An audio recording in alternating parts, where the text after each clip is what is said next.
Hey, welcome back to the Big Ranch Show as always. Thank you for joining me. If you could, hit the subscribe button.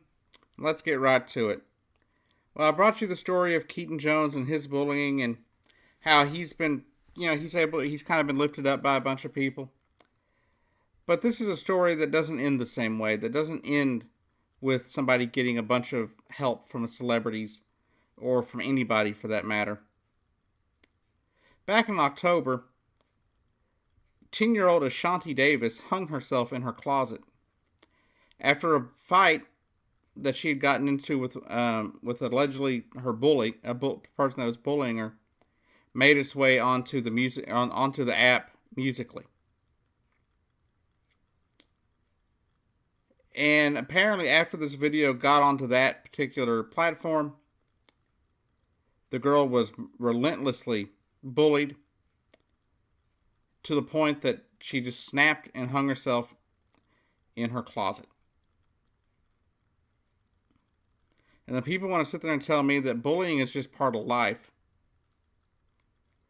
Well, 10-year-olds committing suicide is not normal. When I was 10 years old, I didn't even know what killing yourself was. I'd never even heard of such a thing. I may have been bullied and stuff and treated like dirt, but I didn't know that was an option.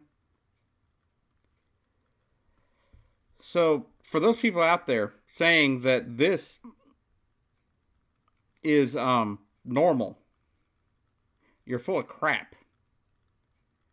Now, sure, we need to teach kids to be able to take things on the chin a little better, to be a little stronger.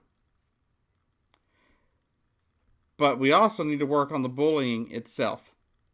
This poor girl here, according to her father, she was devastated when it made it onto this app, onto the Musically app, and then all of a sudden she was relentlessly bullied for about 2 weeks. Just non-stop abuse. To the point that she came home, as he says here, her father is quote, or her mother said here, "My daughter came home 2 weeks later and hung herself in the closet." That is not something a parent should ever have to come find, that their child has committed suicide. They shouldn't have to find their child dead in the first place, but to find that they have tried to commit suicide. She spent a few weeks on life support, basically, at a children's hospital in Colorado before she succumbed to her injuries and she passed away. I hear people and see people all the time. I even saw a tweet from a person that I generally have respected here on the YouTube platform for a long time. That really kind of just took me back, because he was just saying that it didn't, that we can't focus on the bullying. We just need to make people strong, make the kids stronger. But Onision, I've got a question for you. As much respect as I have for you, I have a question. How is it possible that we could do both? That we could focus on making children stronger and able to deal with bullying better, but also go after bullying as well to try to prevent it from happening in the first place? As somebody who was bullied, I can tell you it never that it doesn't go away. And Onision, I don't know if you were ever bullied or not. I know a lot of people say a lot of mean things to you now, but you're an adult. As I have no clue about your childhood. But what I do know is that these children need help. So yes, we do need to help the people that are being bullied and show them how to be strong, how to deal with it better, and how to have, we got to teach them how to have confidence. Because the one thing that'll shut a bully down faster than anything is a person with confidence. And if you're a confident person, there's nothing that a bully can do to you or say to you that's going to get you to go hurt yourself. But this is a 10-year-old here. A 10-year-old. A 5th grader. I can tell you, when I was in 5th grade, I was very upset. I was getting tormented by all sorts of different people. It wasn't all the time. Not nearly as bad as this girl had. But I can tell you, it messed with me emotionally. It upset me. It caused my grades to suffer. It caused my self-esteem to suffer. And when you have no self-esteem, you have no confidence. Not to mention the fact that I was disabled and weak. So there was no way I was going to be able to fight back. And this girl here, I don't know what was in the video that these kids keyed on that decided that she should be relentlessly bullied. But all she was trying to do, apparently, from what I've been told, is stand up to her bully, and she got freaking bullied by more people. Ain't that some crap? I feel sorry for this family. To the family of Ashawnty Davis, I am sorry that this happened. I'm also sorry that no one really has covered it. No one has really talked about it. I saw a tweet on Twitter, and that's the reason how I found the story. I think we need to highlight bullying in general, because we can't have 10-year-olds committing suicide because they were bullied. It's not proper. It's not right. So if there are other people out there like Onision who seem to think we should just focus on one side of it, when we could focus on both, because there's a lot of reasons that people are bullies. And a lot of those reasons stem from home life a lot of times. They could be getting hurt, being abused at home. So if we can focus on bullying as well as building people up, not only could we build up the people that are getting bullied, but we could build up the self-esteem of the people that are bullying, because obviously they have a problem. If you just brush aside the bullies, then the bullying is going to continue to happen, and whatever is happening to these children at home is going to continue. So whatever is causing the bullies to be bullies will continue. We need to get to the bottom of both sides of it. We need to take care of the kids and help the kids that are getting bullied, yes. But we also need to find out why these kids are bullying. Is it something going on at home? Are they being abused themselves? But we've got to do something. We can't just sit here and blame the people getting bullied for being bullied. I mean, are we going to blame the person that gets shot by somebody for just walking down the street? Are we going to blame them and say, "Oh, well, they shouldn't have been in the way of the bullet"? It's basically exactly what you're saying here. Don't worry about the assailant. Just worry about the victim. It's their fault. It's not their fault. It is not the fault of the person being bullied for being bullied. It is not their fault. Now, we do need to teach kids how to handle things better, deal with it better.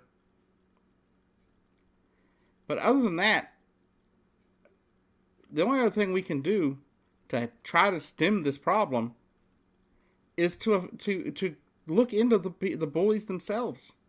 Quit turning a blind eye to the bullies. Because when it's so bad that a 10-year-old girl is willing to commit suicide, or as her family is referring to it as, bully-cide, then there's a major problem.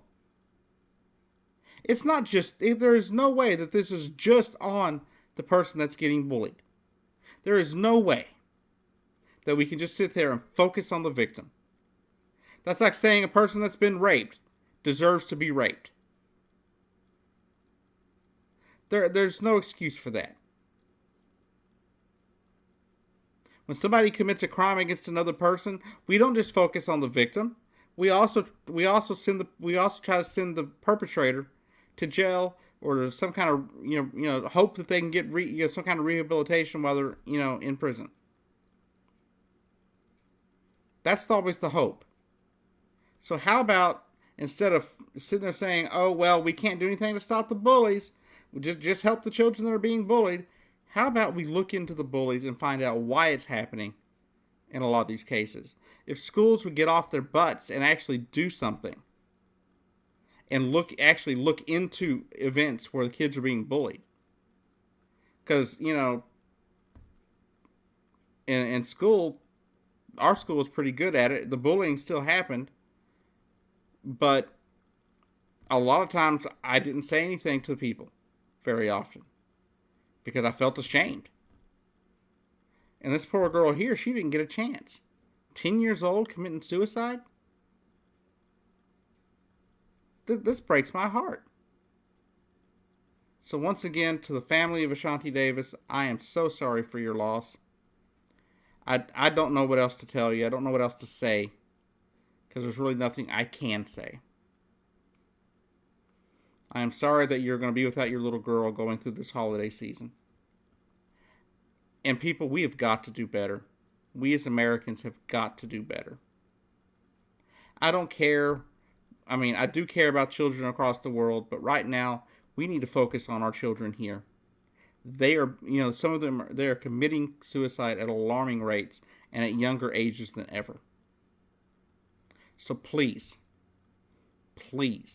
if you notice, if you're a teacher and you notice a kid's getting bullied, do something. If you're a principal, do something.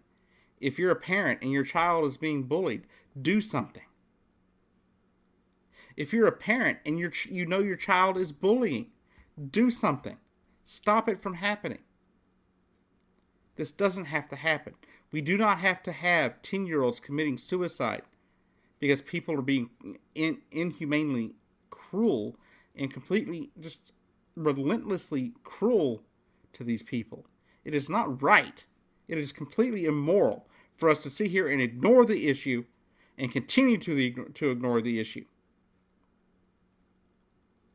Now, I hope that this story will start making news and other stories like it. Because this needs to be out there for everyone to know. This wasn't made, I found this story after the person tweeted it in the New York Post. From December 1st.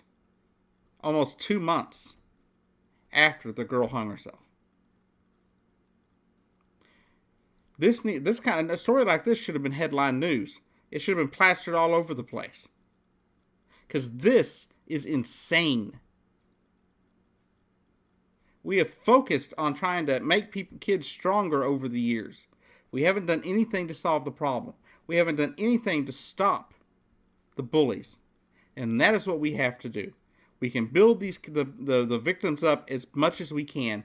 We can give them the abilities, teach them how to do things, how to feel confident about themselves, give them activities that make them feel strong, that make them feel like an independent person who can't be harmed by anybody. But we also need to look at the bullies themselves. Anyhow, y'all have a great day. I'll see you down the road. And please keep this family in your thoughts and prayers.